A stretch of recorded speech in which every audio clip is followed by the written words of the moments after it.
संतप्त मानस शांत हों, जिनके गुणों के गान में वे वर्धमान महान जिन विचरे हमारे ध्यान। आज रात को आप सब लोग यात्रा पर जाने वाले हैं। सम्मेद शिखर तीर्थ है। इसके संदर्भ में मैं कुछ चर्चा करना चाहता हूँ, जिससे आपको अपने भावों को निर्मल बनाने में थोड़ी सुविधा हो। आचार्य कुंद देव ने प्रवचन शास्त्र के मंगलाचरण प्रवचन सार शास्त्र के मंगलाचरण में पहली ही गाथा में वर्धमान भगवान को नमस्कार किया तो उन्हें धर्म तीर्थ के कर्ता कहा है। तीर्थम धम्मस्य कर्तारम, के जो धर्म तीर्थ के कर्ता हैं उन वर्धमान भगवान को मैं नमस्कार करता हूं। तो ये तीर्थ का क्या अर्थ है, धर्म तीर्थ का क्या अर्थ है? वर्धमान भगवान कौन से धर्म तीर्थ के कर्ता है? क्या उन्हें सम्मेद शिखर या पावापुरी या कुंडलपुर जो भी है, क्या वैशाली, उनको तीर्थ बनाया इसलिए उन्हें धर्म तीर्थ का कर्ता कहा गया? कुंदाचार्य की दृष्टि में तीर्थ क्या है? तो वो कहते हैं कि समूह शरण में बैठकर जो उनने दिव्य उपदेश दिया है वो ही वास्तव में धर्म तीर्थ है। तीर्थ का मतलब होता तारे तीति तीर्था, जो तिरने में निमित्त हो उसे तीर्थ कहते हैं। तो भगवान की दिव्य ध्वनि ही वास्तव में मुक्ति के मार्ग को बताने वाली होने से सच्चा तीर्थ तो भगवान की दिव्य ध्वनि में आया जो तत्व ज्ञान है वो ही है।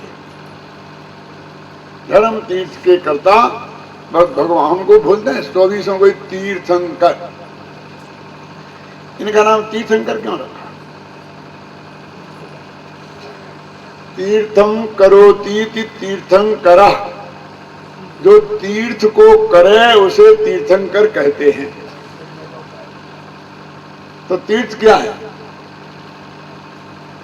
समय सार में 12वीं गाथा के बाद की टीका में 11वीं गाथा की टीका में एक श्लोक उद्धृत किया है अमृतचंद्राचार्य ने, और उसमें उन्होंने लिखा है कि यदि तुम व्यवहार का लोप करोगे तो तीर्थ का लोप हो जाएगा, और यदि तुम निश्चय का लोप करोगे तो तत्व का लोप हो जाएगा। वो एक कौन सा तीर्थ है जिसका लोप हो जाएगा?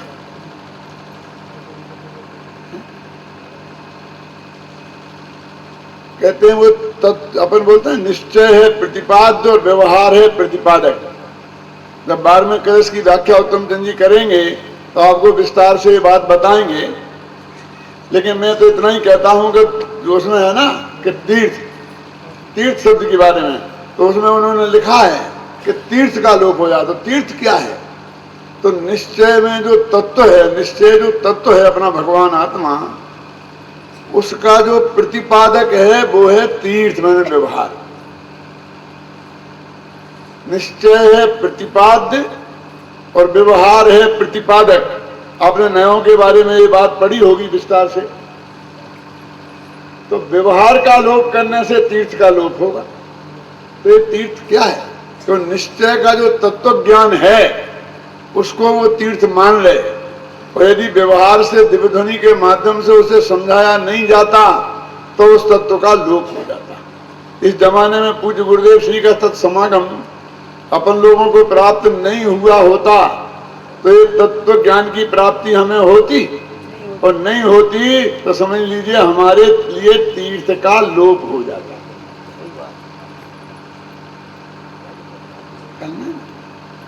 तो तीर्थ का शब्द का क्या अर्थ है? हमें इस बार गंभीरता से विचार करना चाहिए, क्योंकि हमारे दिमाग में तीर्थ के नाम से एक जो चीज जमी हुई है, एक कोई जगह होती है, वहां हम सब लोग जाते हैं, कोई पर्वत हो चाहे वैसी भी हो, महावीर जी है वो तीर्थ है, सोमेश्वर है वो भी तीर्थ है, क्यों? और जहाँ भूत भगाए जाते हैं वे भी तीर्थ हैं। मेरे कहने का मतलब हमारे दिमाग में जो तीर्थ शब्द का एक बहुत संकुचित अर्थ जमा हुआ है, उससे मैं आपको हटाना चाहता हूं। 250 वर्ष पहले टोडरमल जी के जमाने में लगभग एक संत नाम के कवि हुए हैं जिनने सिद्ध चक्र विधान लिखा है, जो बहुत आध्यात्मिक है। उसमें एक पंक्ति आती है, मैं पढ़ के सुनाता हूं आपको। निज आत्म रूप सुतीर्थ मग नित्य सरस आनंद धार हो, ना से त्रिविध मल सकल दुखमय भव जलधि के पार हो। इसमें लिखा है आत्म रूप सुतीर्थ, माने भगवान आत्मा ही तीर्थ है। तो पूजा की किताब में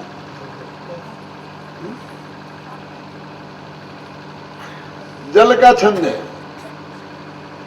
और वहां पर बता रहे कि आत्मा ही तीर्थ है, क्योंकि भगवान आत्मा के आश्रय से ही ये जीव संसार समुद्र से पार होता है। तो देखिए आत्मा तीर्थ है। अब फिर कहते हैं कि आत्मा के आश्रय से जो सम्यक दर्शन ज्ञान चारित्र प्रकट होते हैं वो भी तीर्थ है। इसके लिए ढबल में लिखा है धम्मो नाम सम्यक दर्शनान चरित्राणि एदिहिम संसार सायरम तरंतीति एदानी तिथम।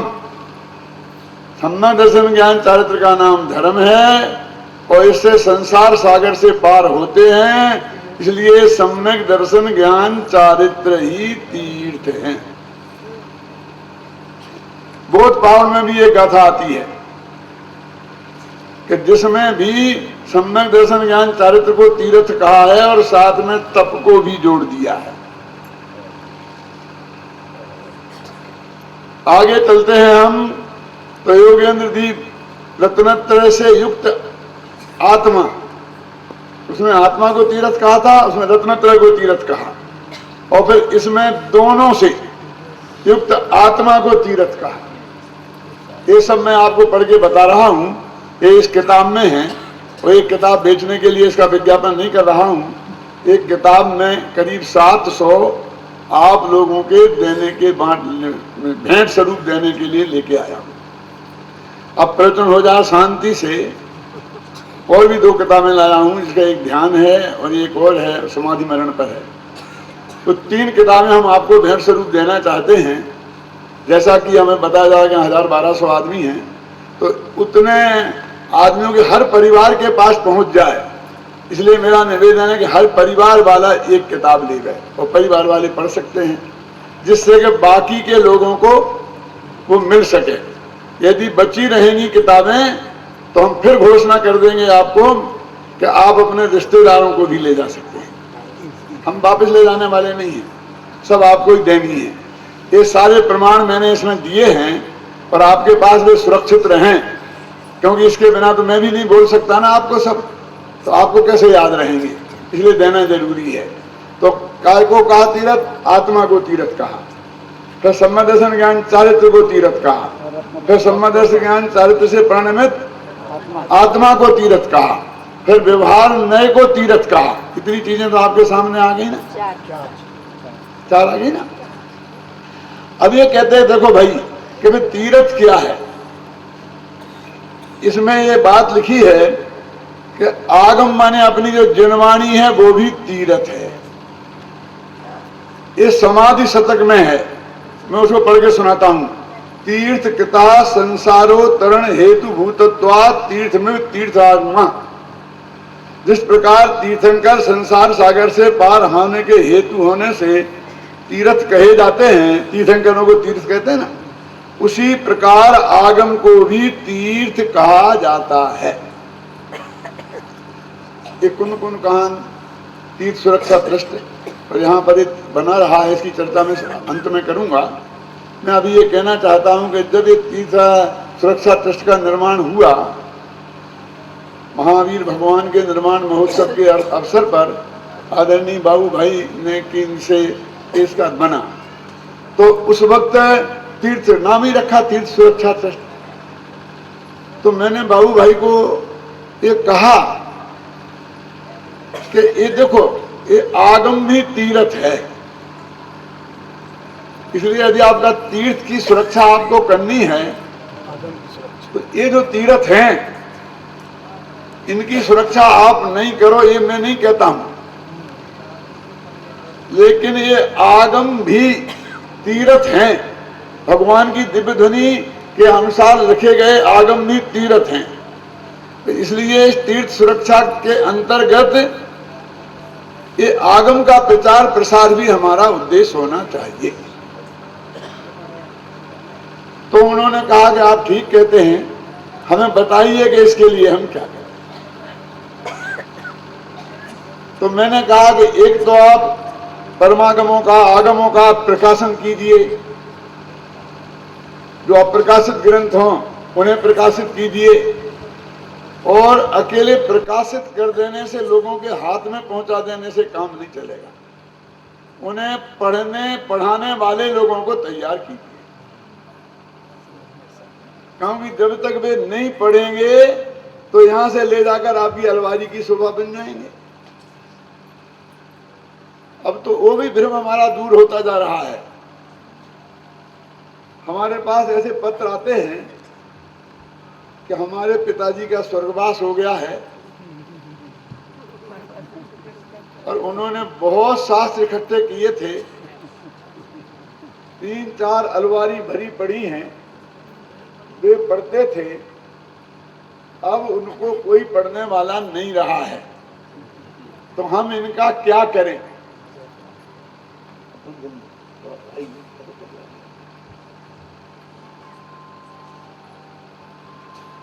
आपको तो आपके यहां भेज दें, क्योंकि आप ही पढ़ते हो और आप ही पढ़ाते हो। मैं उनसे कहता हूं जरूर भेज दीजिए, क्योंकि पिताजी के साथ उनकी सब संपत्ति को आप घर से निष्कासित कर दीजिए। इतनी कृपा करना कि उन शास्त्रों के साथ वे अलमारियां भी भेज देना, नहीं तो हम रखेंगे कहां। क्यों? और अलमारियों के साथ अलमारी रखने के लिए जगह बना देना हमारे। क्यों? वो पिताजी शास्त्र के अलावा भी कुछ छोड़ गए हैं कि नहीं है? कुछ गहने लत्ते, कपड़े लत्ते, क्यों, और भी कुछ रुपया पैसा, बैंक बैलेंस सब छोड़ गए होंगे कि नहीं विमल जी? वो सब चलता है। क्यों? उसको रखने के लिए जगह की कमी नहीं पड़ती है,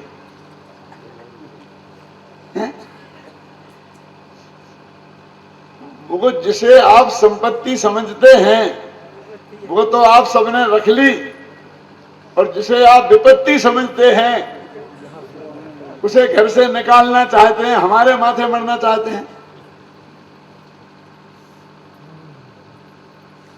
हमारे पास भी शास्त्रों की वो कोई कमी नहीं है। ख्याल में मैं क्या कहना चाहता हूं, अरे भाई पिताजी की याददाश्त रहने दो ना उस कमरे में। इन 4 अलमारियों को खाली करके तुम उसमें क्या रखोगे? विषय कषाय के पोषण की सामग्री तो रखोगे ना। उस वक्त हमने नारा लगा था, जो अपना धर्म चक्र चलता था ना, उसके पीछे लिखा था, अमृत भाई याद है?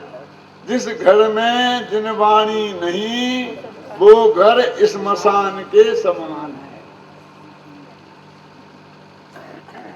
और हमें एक घोषणा करते प्रसन्नता है कि बाबू भाई ने हमारी बात को पूरा सम्मान देकर ये दोनों महान काम किए हैं, और जिसकी वजह से आज आप जिंदा खड़े हैं। ये स्पीकर पर गरजने वाले जतीश भाई और ये सारे हमारे सारे विद्वान, उसकी ही देन है कि आज हम गुरुदेव श्री के तत्व ज्ञान का डंका सारे देश में इतनी मजबूती के साथ बजा रहे हैं। तो मैं चाहता हूं कि जीवंत जिनवाणी भी आगम भी एक तीर्थ है। और ये विद प्रमाण, ये किताब कोई आज की नहीं है। दो जो किताबें इसके साथ में मिलेंगी वो तो बिल्कुल नई है। ये तो 10-15 साल पुरानी है। मैं देख के बताता हूँ कितनी पुरानी है। जब अपन ने उपवास किए थे ना तीर्थ के झगड़े के मामले में, तब से 94 से 94, कितने साल हो गए? 15 साल पुरानी किताब है। उस वक्त मैंने ये लिखी थी और उस वक्त ये छपाई थी। तो मेरे कहने का आशय ये है कि जीवंत तीर्थ जिनवाणी भी वास्तव में तीर्थ ही है। इतने तीर्थ शब्द के अर्थ होते हैं। अब ऐसे इन तीर्थों की तो आप बात ही नहीं करते। इस किताब के बारे में एक मिनट में आपका और लेना चाहता हूं कि हमारे जयपुर में भी एक दिन का उपवास किया गया था। सारे दिगंबरों ने रामलीला मैदान में इकट्ठा होकर, और वहां पर सुबह 9 बजे से शाम के 5 बजे तक सब लोग इकट्ठे रहे। उसमें पानी की भी पीने की व्यवस्था नहीं थी। माने वो उपवास 8 घंटे का था, जो भी था, लेकिन था बिल्कुल निर्जल। और उसमें ये तय किया गया था कि कोई व्याख्यान नहीं होंगे, नेताओं नहीं बोलेंगे, समाज के नेता नहीं बोलेंगे, कोई नहीं। सिर्फ एक मेरा प्रवचन होगा और वो संवेद शिखर की महिमा पर, और बाकी 7 घंटा भगवान की भक्ति का कार्यक्रम होगा, जिसमें आधा समय पंडित टोडरमल स्मारक ट्रस्ट संचालन करेगा, जो जतीश भाई के नेतृत्व में हुआ होगा, और बाकी के 3.5 घंटे दूसरे लोग इसका संचालन करेंगे। और वो हमारे 8 घंटा हुआ। उस वक्त मैंने एक किताब लिखी थी और 10 हजार छपा करके इसे बांटी थी। और यही व्याख्यान मैंने जो अभी दे रहा हूं आपको वहां भी दिया था 15 साल पहले। भाग्य से उसमें हमारे श्वेतांबर भाई भी आए, क्योंकि उन्हें ये देखना था कि दिगंबर लोग मिलके हमारे विरुद्ध क्या षड्यंत्र करते हैं। हीरा भाई ये व्याख्यान मेरा सुना और किताब ले गए, तो मेरे पास आए वो, और उन्होंने कहा कि वो 5000 किताब हमें मिल सकती है क्या? हम उसे बांटना चाहते हैं अपने श्वेतांबरों में, और आपका यही व्याख्यान अपने श्वेतांबरों में कराना चाहते हैं, आप करेंगे क्या? मैं क्यों नहीं करेंगे, जरूर करेंगे। फिर उनने भी कार्यक्रम रखा, उनने भी 5000 किताब बांटी, और उनके यहाँ भी हम व्याख्यान देने गए। कोई व्याख्यान है ना ये दिगंबरों का है ना ये श्वेतांबरों का है, ये जैनियों का जो संवेद शिखर तीर्थ है उसके संबंध में है। और साहू अशोक कुमार ने उस वक्त कमेंट्स किया था कि भाई विद्वान तो ऐसी ही किताबें लिखेंगे, बाकी काम तो हमारा तुम्हारा हम करते कैसे करेंगे, लेकिन ये विद्वानों से हम यही अपेक्षा करते हैं। तो ये किताब है, इतनी बात इसलिए कही कि आप इसे ले जाएं और कम से कम सुबह 4 बजे के पहले पढ़ लें तो बहुत अच्छा है। नहीं तो मेरे से सुन तो लेते ही हैं, सुन तो लेते हैं। बहुत बड़ी किताब नहीं है, 26 पेज है करीब इसमें आपके पढ़ने के लिए। हाँ, तो अभी अपनी बात चल रही थी क्या कि ये जिनवाणी भी एक तीर्थ है। तो इन तीर्थों की बात क्यों नहीं करते हो कि वे देव शास्त्र गुरु जिनकी ये दिव्य ध्वनि है,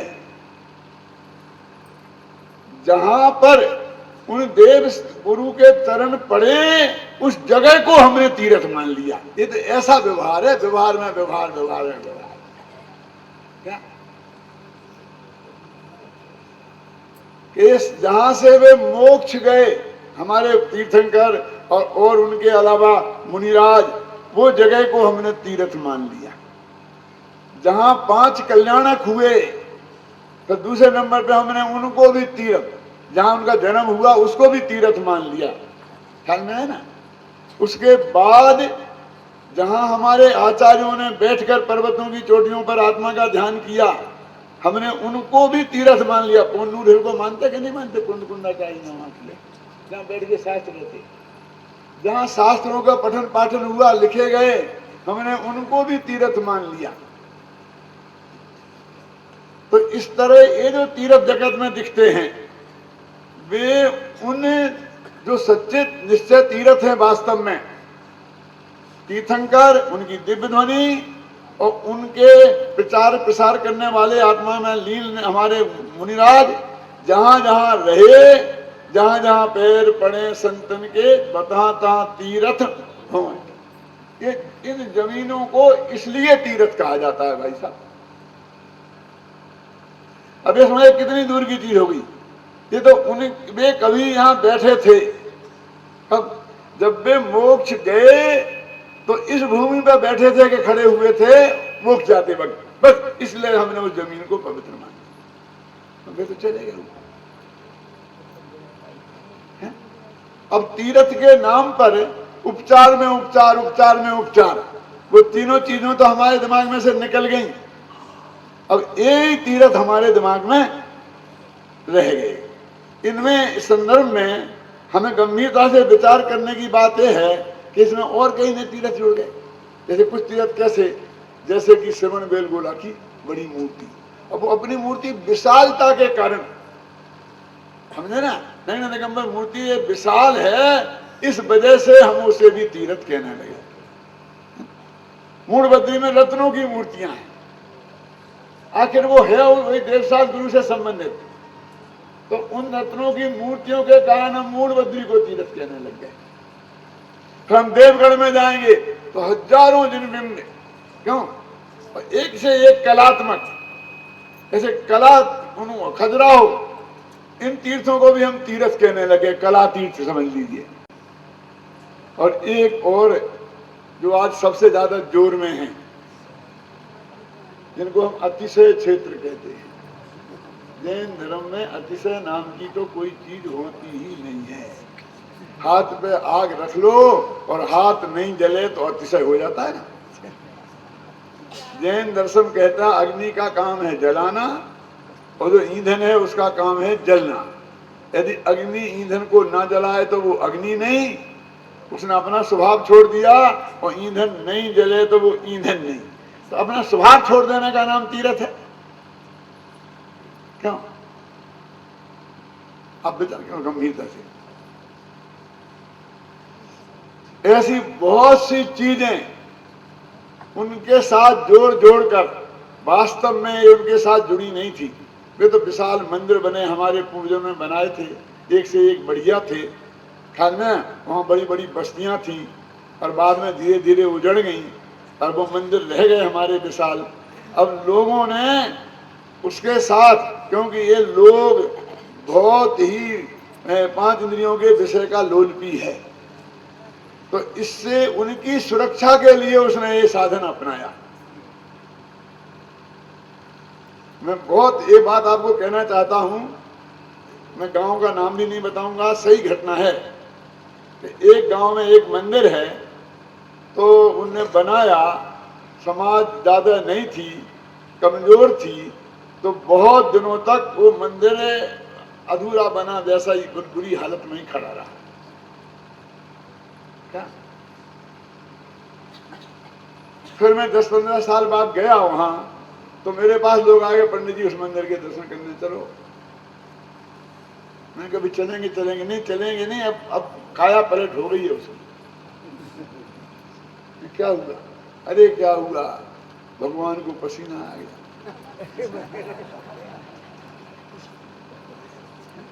भगवान को पसीना आ गया तो इतनी भीड़ इकट्ठी हुई, फिर लोगों ने इतना पैसा दिया कि आज तो देखो तो बस बहुत बढ़िया हो गया, समझ गए ना।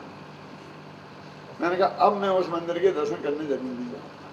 क्यों? क्यों? पसीना तो 18 दोषों में एक दोष है।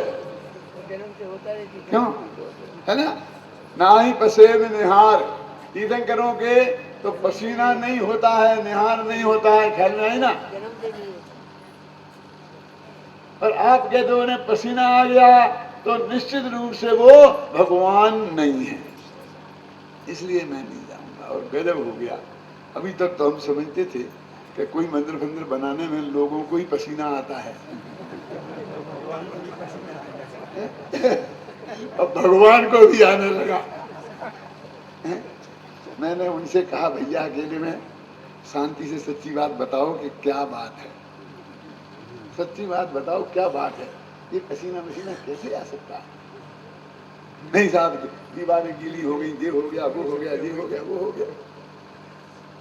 अब कुछ ऐसा हुआ होगा तो भाष्प बन जाती ना, जो भी समझ लो विज्ञान लोग शोध करें उसकी। तो मैंने कहा कि भैया ये तो कोई गुण नहीं है, तो दोष है, तुम्हारी बना नहीं पाई व्यवस्था, ढंग से नहीं हुई होगी। क्यों? बोले साहब हम क्या करें, इतने दिन से ऐसे ही पड़ा था नहीं करते तो क्या करते। एक खुद ही ये बात कही, ये ध्यान में आने के चलते चक्कर, उसमें भी ये बात हुई। अभी ध्यान के बारे में यहाँ नहीं बोल रहा हूँ, बंबई में बोला था, अभी किताब में है सब, उसमें भी ऐसा हुआ था। मैं गया था और मैंने पूछा कि भैया तुम ये ध्यान कराते हो तो मैं जानना चाहता हूं सच्चे दिल से, भगवान महावीर से आज तक कहां से तुमने ये लिया है, कहां कहां किसने कराया आज तक, मुझे बताओ। तो उन्होंने बहुत पवित्र हृदय से मुझे बताया कि भैया सारे भगत हमारे वो गोयनका के यहाँ जा रहे थे, कौन सा ध्यान था वो, विपस्सना में, हमने तो ये उनसे बचाने के लिए किया। क्या आप समझ रहे हैं? अरे मैंने कहा हमारे गुरुदेव कहते थे बिल्ली को निकालने के लिए तुमने ऊंट घुसेड़ दिया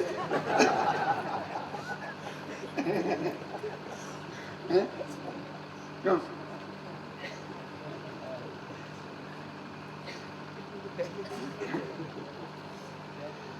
मेरे कहने का अर्थ यह है कि इसमें अकेले उन व्यवस्थापकों का ही दोष नहीं है, हम इन भक्तों का भी दोष है कि बिना उसके वे उन्हें कुछ करना ही नहीं चाहते हैं। क्यों?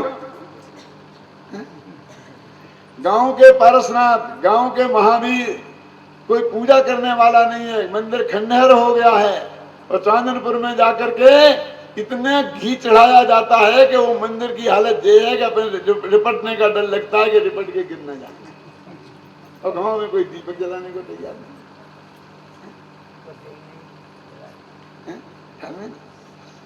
इससे हमारे समाज की स्थिति मानसिक क्या है वो हमें अंदाजा लगता है।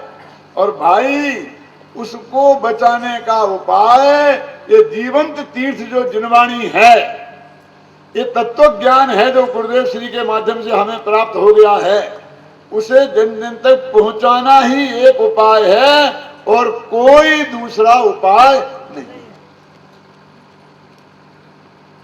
तो ये हमारे तीर्थ हैं जिनको हमने इतने सिद्ध क्षेत्र, तो उन सब तीर्थों में ये हमारा सम्मेद सकत तीर्थ राज है।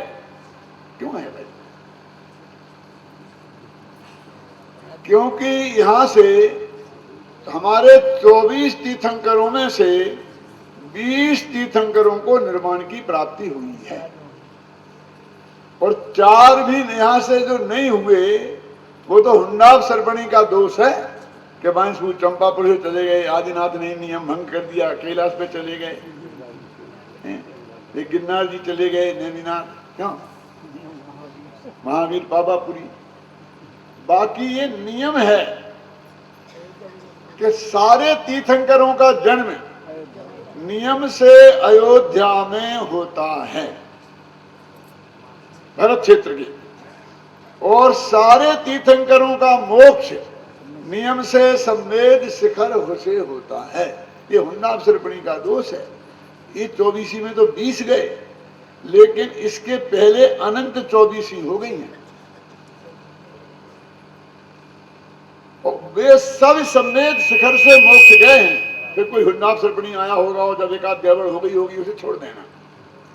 और भविष्य में भी अनंत 24 होने वाली हैं, वे सब भी सम्मेद शिखर से ही मोक्ष जाने वाले हैं। इसलिए हमारा ये सबसे बड़ा तीर्थ है, तीर्थराज है। अनंत मुनि नहीं, अनंत तीर्थंकर यहाँ से मोक्ष गए हैं और जाएंगे। मुनिराज तो हैं। मैं हम कई दफे यहाँ आए, पहले हम बाबू भाई के साथ में 5-5 वर्ष के यहाँ शिविर करते थे, फिर बहुत भी कई दफे आए यात्राओं के साथ में, तो डोली में बैठ के जाते थे ना, तो बीच में लोग मिलते थे, पंडित जी नमस्ते करते थे लोग, तो वो डोली वाले समझने लगे ये पंडित जी हैं।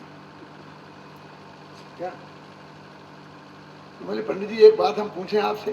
वो डोली वाले पूछते हैं मेरे से। बोलो भैया तो पूछो तो नहीं, हमको यही तो परेशानी है कि ससुराल भी जाएं तो प्रवचन करना पड़ता है और प्रश्नों के जवाब देना पड़ते हैं, मुफ्त में रोटियां कोई नहीं खाने देता। बोले तू भी पूछ ले क्या है।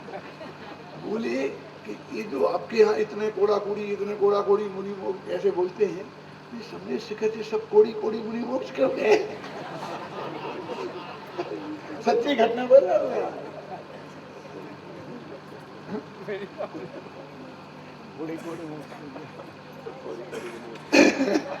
मैंने कहा भैया ये कोड़ी कोड़ी नहीं है, करोड़ का करोड़ में गुणा करो उसको कोड़ा कोड़ी बोलते हैं। बहुत से हमारी माताएं बहनें और भाई भी जैनी भी नहीं जानते होंगे कि कोड़ा कोड़ी क्या है।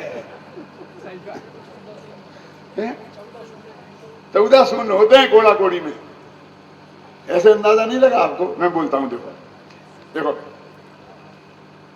1000, 10,000, लाख, 10 लाख, करोड़, 10 करोड़, 1000 करोड़, 10,000 करोड़, लाख करोड़ और करोड़ करोड़। समझ में आया ना? तो करोड़ का करोड़ में गुणा करो, उसका नाम कोड़ा कोड़ी। इसमें 14 अंक होते। 14 अंक माने जैसे एक में 1 अंक होता है 1 से 9 तक, फिर 10 से लेके 99 तक 2 अंक होते हैं, 100 में 3 अंक होते हैं। ऐसा समझ गया ना? तो ये इतने तो यदि यही नहीं समझते हैं और हमने इतनी वंदना समय शिखर की कर दी कि कोड़ा कोड़ी शब्द का क्या अर्थ होता है, कोड़ा कोड़ी का क्या अर्थ होता है। एक दफे दिनेश भाई ने यात्रा निकाली थी, बसंत भाई, तो उन्होंने भी मेरे से बहुत आगे किया था, तो मैं इधर आया था, तो उसमें ठहरा था वो कच्ची धर्मशाला में मेरा प्रवचन होता था। तो प्रवचन होता था, ये डोली वाले सुनते थे, मालिश करने वाले सुनते थे, और शाम को मैं जो मालिश करने वाला आया तब वो बोला कि पंडित जी यहाँ एक पंडित आया है, बहुत अच्छा व्याख्यान होता है। अच्छा तुम जानते हो उसे? कि हाँ, हमने उसको 13 कोठी में उसका प्रवचन सुनते थे, यहाँ भी सुनते हैं। अच्छा, लेकिन वो तो दिगंबर था, इन श्वेतांबरों के चक्कर में कैसे उसे इतना भेद विज्ञान है। डोली वाले को इतना भेद विज्ञान है कि ये पंडित तो दिगंबरों का था, 13 कोठी वाला है, तो ये श्वेतांबरों में कैसे फंस गया यहाँ। मैंने कहा तुम उस पंडित को जानते हो? जहाँ पे आप प्रवचन सुने वहां भी सुनते थे, यहाँ भी सुना है। मैं तुम उसे जानते हो? भाई फेस शकल से जानते हो? बोले भैया हमको यहाँ पास में कौन जाने देता है, तो दूर ऐसे बैठे बैठे सुनते हैं।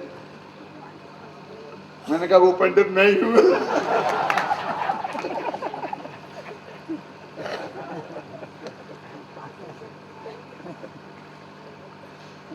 अपना जो सबने शिखर है, ये मैंने बताया तीर्थराज क्यों है, यहाँ से अनंत तीर्थंकर मोक्ष गए हैं, और एक एक के साथ उनके काल में असंख्य मुनिराज मोक्ष गए हैं। तो सबका मिलान करो तो कितना है ना। जब मैं ये बात कहता हूं तब लोग प्रश्न करते हैं कि हमने तो सुना है कि 2.5 द्वीप से सब जगह से मोक्ष गए हैं, ये सम्मेद शिखर में कौन सी ऐसी विशेषता है? उसकी घटना भी मैं आपको एक सुनाता हूँ, बहुत मार्मिक है अभिनंदन जी। कि जब हमने धर्म चक्र निकाला बाबू भाई ने, 1000 यात्रियों के साथ में 100 दिन हम सारे तीर्थ सिद्ध क्षेत्रों की वंदना करने निकले।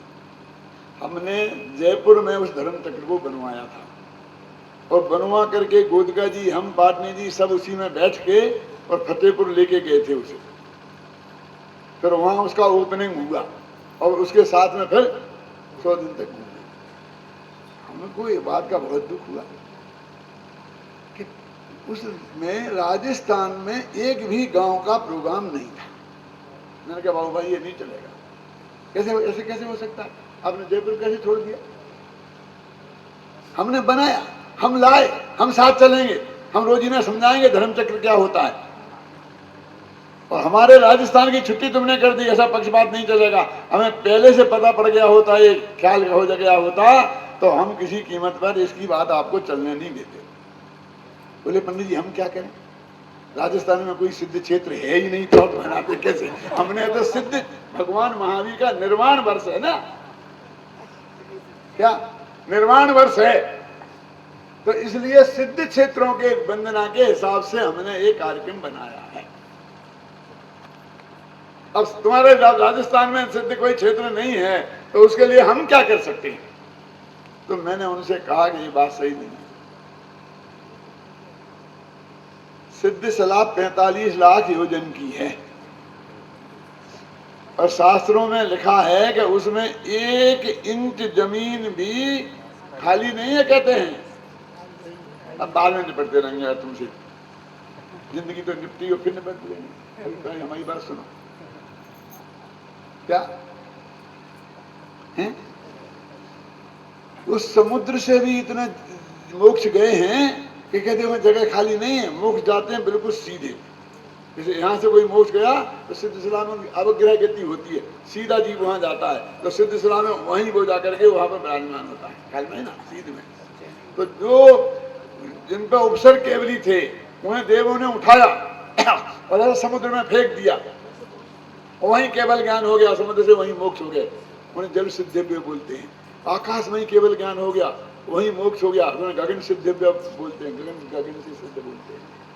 तो फिर राजस्थान में की जगह तो बिल्कुल खाली पड़ी होगी सिद्ध सलाह में, कि वहां भरी है, कि भरी है तो सिद्ध क्षेत्र कैसे नहीं? कि इस हिसाब से तो सब पूरा भारत वर्ष क्या सारा विश्व ही सिद्ध क्षेत्र है।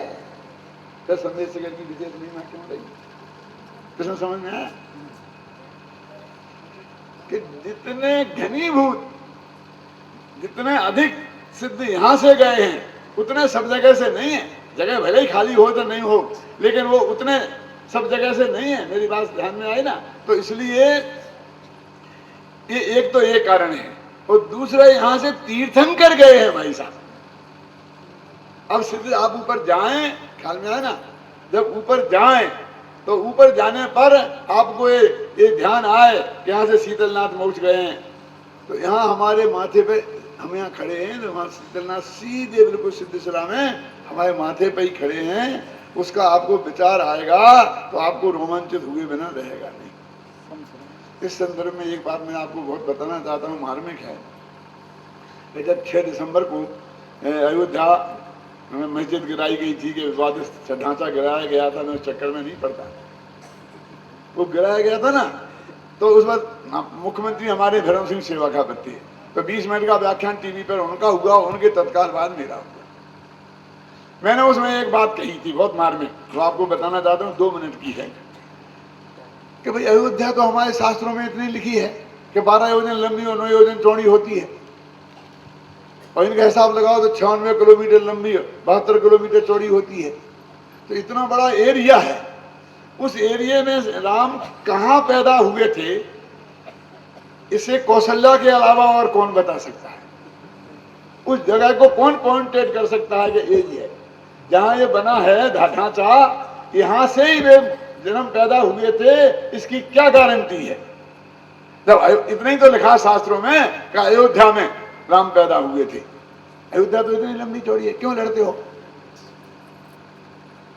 बना लो कहीं भी बढ़िया अयोध्या में मंदिर, और अच्छा है, और ये क्यों लड़ते हैं यहाँ भी? और मैंने कहा कि राम के राज्य में जब उन्होंने लंका जीत ली थी, तो सारे लंका भी उनके राज्य में हो गई थी, विभीषण ने उनको राजा बना दिया था वहां का।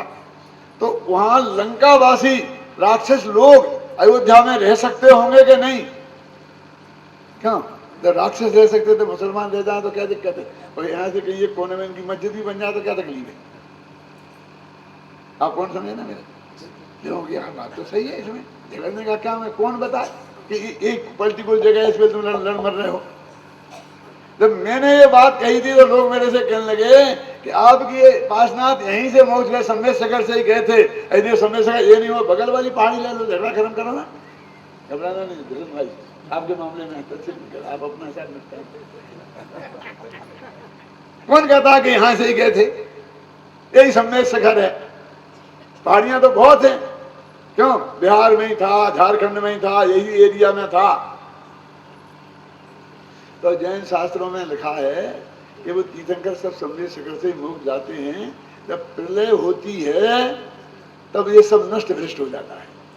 तो इंद्र आकर अयोध्या को उस सम्मेद शिखर को चिन्हित कर देता है वज्र से। ख्याल में आए ना? इससे फिर यही द्वारा वो सम्मेद शिखर और अयोध्या बन जाती है और भविष्य के तीर्थंकर यहीं से मुक्त जाते हैं। इसलिए यही पर्वत था कि जैन दर्शन में इसका जवाब दिया गया है। समझ में आएगा नहीं? अब आगे चलते बढ़ते हैं कि अकेला सम्मेद शिखर का ही करता है और बाकी का क्या होता है? तो गिरनार जी का इतना जितना झगड़ा गिरनार में उतना तो सम्मेद शिखर में नहीं है कि दूसरी टोंक बना लो ना अपन। इतनी बहुत टोंके हैं वहां पर। क्यों भाई कीर्ति भाई? कि नहीं, शंभु स्तोत्र में समंत भद्र ने लिखा है कि नेमिनाथ भगवान जब मोक्ष गए और वहां भी जब प्रलय हो गया वहां पर भी वज्र से इंद्र ने चिन्ह बना दिया। वहां भी लिखा है, वो भी वही है। और झगड़ा निपटाने के कई रास्ते हो सकते हैं, पर अब मैं बहुत 5-7 मिनट में खत्म करता हूं। अपनी बात बहुत मार्मिक है। क्यों भैया? इस समय शिखर किसका?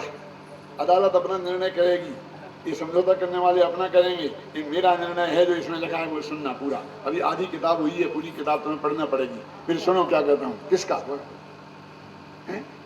धर्म? जैन धर्म किसका?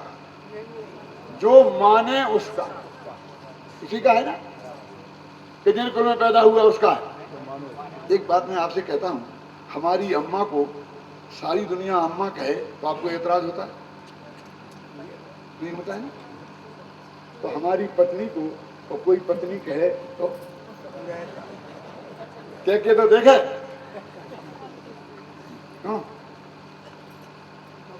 मैं उसकी जबान नहीं खींच लूं तो मेरा नाम नहीं। तो तुमने सम्मेद शिखर को अम्मा माना है कि पत्नी? ये बताओ। अम्मा है तो सारी दुनिया अपना तीर्थ कहे ना इसे, हमें क्या तकलीफ है? सारी दुनिया पारसनाथ की पूजा करे। हम तो चाहते हैं कि 24 तीर्थंकरों की पूजा सारी दुनिया करे। चल रहा है क्यों? ये इसका हमारा तुम्हारा क्यों? वे सब छोड़ के चले गए, कहाँ इसमें सब, और हम उनको लेकर के दिन रात लड़ रहे हैं और झगड़ रहे हैं। अब आपकी समझ में आया होगा। ऐसी बहुत बातें हैं मेरे पास, लेकिन समय तेजी से भाग रहा है। कल में है ना, लेकिन वो अब आपकी समझ में आया होगा कि क्यों श्वेतांबरों ने मेरी एक किताब 5000 बांटी और क्यों श्वेतांबरों ने मेरा यही व्याख्यान अपने यहाँ कराया। अरे भाई, इस सम्मेद शिखर को हम दूसरे दृष्टिकोण से देखें। कैसा? कि हमारे साधर्मियों के मिलन का एक स्थल है। बाकी तो सब अपने घर घर में रहते हैं। दिगंबर श्वेतांबर और कहाँ मिलते हैं? कोई कहीं मिलता नहीं है ना। हमारे तीर्थ अलग है, उनके तीर्थ अलग है, तो वहां भी मिलने का काम नहीं है।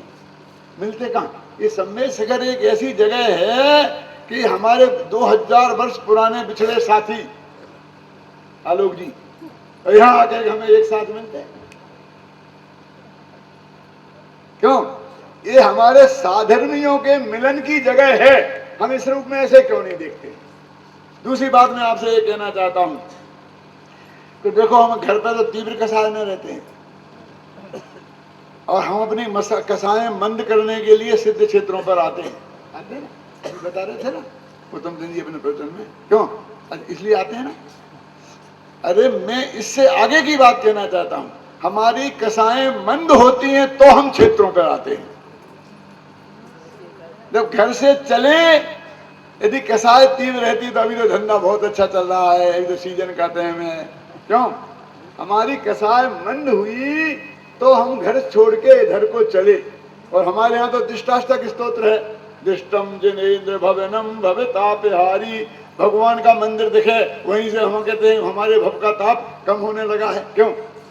तो हमारा विचार वहीं से पवित्र होने लगता है, हमारा हृदय की वहीं से पवित्र होने लगता है, हमारी कसाएं वहीं से पवित्र मंद होने लगती हैं। तो हमारा साधर्मियों से मिलन मंद कसाई की स्थिति में होता है। मंद कसाई की स्थिति में मिलने से अच्छे परिणाम निकलते हैं, और तीव्र कसाई की स्थिति में मिले तो बहुत खराब परिणाम निकलता है। क्यों? उस वक्त तो नहीं मिलना अच्छा है ना, क्योंकि अभी तो मन ही खराब है। और तीव्र कसाय में मिलेंगे तो बाणी से बाणों की वर्षा हो जाएगी और हाथ पैर भी चल सकते हैं। अभी बनियों की इतनी हिम्मत नहीं हुई है, उनके हाथ पैर चलाने लायक नहीं है। क्यों? लेकिन बाणी में तो हम पीछे नहीं है। बोले सोचो गंभीरता से कि हम इसी जगह पे आए हैं, परिणाम निर्मल हुए इसलिए आए हैं, फिर परिणाम निर्मल करने के लिए आए हैं। तो हम मंद कसाय में यहाँ बैठ कर यदि कुछ करेंगे तो वो अच्छी बात ही होगी, तत्व ज्ञान की बात ही होगी। ये कुंद कुंद काहन तीर्थ सुरक्षा ट्रस्ट यहाँ पर जो ये स्थान बना रहा है, इससे मैं सबसे बड़ी इस बात का अनुमोदक इसलिए हूं कि ये सारे देश में तत्व ज्ञान के प्रचार का साधन तो बनेगा ही, लेकिन इस बात का प्रतीक होगा कि अभी पूज्य गुरुदेव श्री का मिशन जिंदा है, खत्म नहीं हुआ। एकदम ये बढ़िया बढ़िया सब चीजें होंगी, लोग देखने के लिए आएंगे। ये ना तीर्थों पे तो आते ही है ना, सोनगढ़ कोई जाए चाहे न जाए और दूसरी जगह जाए चाहे न जाए, ख्याल में है ना, लेकिन तीर्थों की यात्रा करने के लिए तो सब आते ही है ना। तो हम हैं और किस स्थिति में हैं इसका भी उसे ज्ञान होगा। मैं किस लोगों से बोलता हूँ कि तुम्हारे गांव की साधकों की स्थिति क्या है, इसका पता किस बात से चलता है कि उस गांव का मंदिर कैसा है। तुम्हारे घर कोई बिना निमंत्रण के नहीं आएगा। तुमने घर में 10 लाख रुपए के लेटरिन बाथरूम में लगा दिए होंगे, लेकिन उसे देखेगा कौन? तुम उसे बुलाओगे, ठहराओगे, रात बसेगा, तब तुम्हारे बाथरूम में जाएगा, तब मालूम पड़ेगा कि तुम कितने बड़े आदमी हो। लेकिन मंदिर में तो बिना बुलाया आएगा। क्यों आएगा कि नहीं आएगा? तो वहां के मुमुक्षुओं की स्थिति क्या है वो मंदिर से अंदाज लगा लेगा। कलकत्ता के मंदिर के अपन दर्शन करने जाते हैं तो मालूम पड़ जाता है कि यहाँ का मुख्य मंडल जोरदार है। ऐसा नहीं है। और जब नहीं था मंदिर तो है कि नहीं है इसका ही पता नहीं चलता था। तो सारे देश में हमारी जिंदा होने की सबूत ये स्थान बनेगा और तत्व ज्ञान का अधिकतम लोगों तक इसे पहुंचाने का भी हमारे पास ये साधन होगा। हमारी सब चीजें, विद्वान बैठेंगे, साहित्य रहेगा, प्रवचन होंगे और फिर उसके बाद में यहाँ जो यात्री आएंगे हमारी सबसे बढ़िया व्यवस्था होगी। तो जो मोक्षु नहीं है वे भी यहाँ ठहरने आएंगे, ये सब चीज देखेंगे, पढ़ेंगे, सुनेंगे, गुरुदेव का टेप चलेगा वो सुनेंगे। तो उन पे भी तत्व ज्ञान की बात तो बहुत बाद आएगी, लेकिन हमारे सदव्यवहार से हमारा एकदम अच्छी जैन धर्म में हमारी कितनी गहरी आस्था है इस बात का की छाप उन पर पड़े बिना नहीं रहेगी। इस दृष्टि से ये जो काम यहाँ हो रहा है बहुत महत्वपूर्ण है। इतनी बात कह के मैं अपनी बात अभी समाप्त करूँ।